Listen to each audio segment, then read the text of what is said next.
Olá! No meio de tanta informação que chega pra gente toda hora, como é que a gente separa o que é fato do que é só barulho? Hoje vamos fazer uma espécie de raio-x de uma notícia para entender o que faz dela uma fonte confiável. E saber fazer isso, nossa, é fundamental hoje em dia. Pois é, essa é a grande questão, né? Uma notícia de verdade não é um texto qualquer. Não é só um relato, ela segue um tipo de código, uma estrutura toda pensada para entregar os fatos com clareza. E é exatamente esse código que a gente vai decifrar agora. Então, vamos começar pelo começo. O ponto de partida é entender que a notícia é um gênero textual, ou seja, um tipo de texto com uma missão muito específica.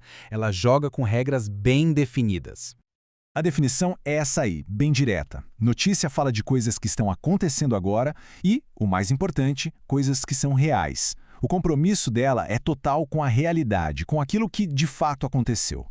E aqui está a grande diferença, o que separa o joio do trigo. A notícia vive no mundo da informação. O objetivo dela não é criar uma história para envolver, mas sim relatar uma que já aconteceu, da forma mais precisa possível. Bom, isso já nos leva direto para a missão dela. Se o objetivo não é criar ficção, qual é, então, o propósito de uma notícia? Olha, essa comparação deixa tudo muito claro. Enquanto outros tipos de texto querem entreter ou convencer de alguma coisa, a notícia tem um único foco: informar. Qualquer outra intenção já descaracteriza o que ela é. Ponto final. E essa frase resume tudo perfeitamente. A partir do momento em que a opinião pessoal de quem escreve entra na história, aquilo deixa de ser uma notícia pura, vira outra coisa, um artigo de opinião, por exemplo. Ok, já sabemos o que é uma notícia e qual a missão dela. Mas como ela é construída? Existe uma anatomia padrão, sabe? Uma estrutura que foi projetada para ter o máximo de clareza e cada parte tem uma função bem específica. Tá aí o esqueleto da notícia: manchete, subtítulo, lead e corpo. E essa ordem não é aleatória, não. É uma sequência lógica pensada para entregar a informação mais importante primeiro, de um jeito rápido e bem eficiente. A manchete é a isca, é a primeira impressão, sabe? Curta, de impacto, feita para despertar aquela curiosidade sobre o que aconteceu. Logo em seguida, o subtítulo vem para complementar a manchete. Ele dá uma camada extra de contexto antes mesmo da gente começar a ler o texto principal. Agora, o lead. Essa parte aqui é talvez a mais genial da estrutura. Esse primeiro parágrafo tem a missão de responder as perguntas essenciais. O que, quem, quando, onde, por quê. Só de ler o lead, a gente já tem que ter uma visão bem clara do que aconteceu. E por fim, o corpo do texto. É aqui que a história ganha profundidade. Os detalhes, os dados, as falas de quem estava envolvido, tudo que sustenta o lead aparece aqui, completando o cenário do acontecimento. Mas a estrutura é só metade da história. O jeito como a notícia é contada, a linguagem que se usa é tão importante quanto e também segue umas regras bem rigorosas. Isso aqui ilustra a diferença de um jeito brilhante. A linguagem precisa ser formal, clara e, acima de tudo, objetiva. O objetivo não é despertar emoções ou convencer ninguém, mas sim apresentar os fatos da maneira mais direta e limpa possível. Isso nos leva ao princípio da impessoalidade. O que significa isso?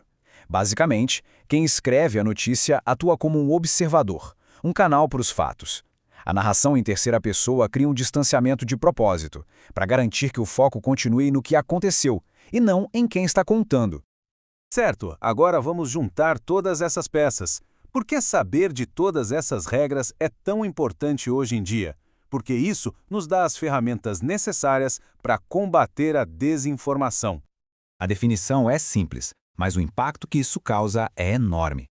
São histórias inventadas, mas com cara de notícia real, que se aproveitam da confiança que a gente tem nesse formato jornalístico. E é aqui que tudo se conecta. Se uma suposta notícia quebra as regras que a gente acabou de ver, de estrutura, de linguagem, de propósito, esse é o maior sinal de alerta que a gente pode ter. Com base nisso, a gente pode montar um checklist mental. Uma notícia de verdade tem responsabilidade. Ela diz quem escreveu, quando, onde. A linguagem dela é imparcial. O objetivo é informar, não manipular. A falta de algum desses elementos é um baita indício de que tem algo errado ali. De todos esses pontos, esse talvez seja o mais crítico. A credibilidade de uma notícia está ligada diretamente à sua origem. Quem está dizendo isso? De onde veio essa informação? Sem essas respostas, não tem como confiar. E o desafio final é este: Agora que as regras do jogo estão mais claras, fica mais fácil identificar quem está tentando jogar sujo. A melhor defesa contra a desinformação não é só duvidar de tudo, mas saber o porquê de duvidar. E a resposta está na própria estrutura dos fatos.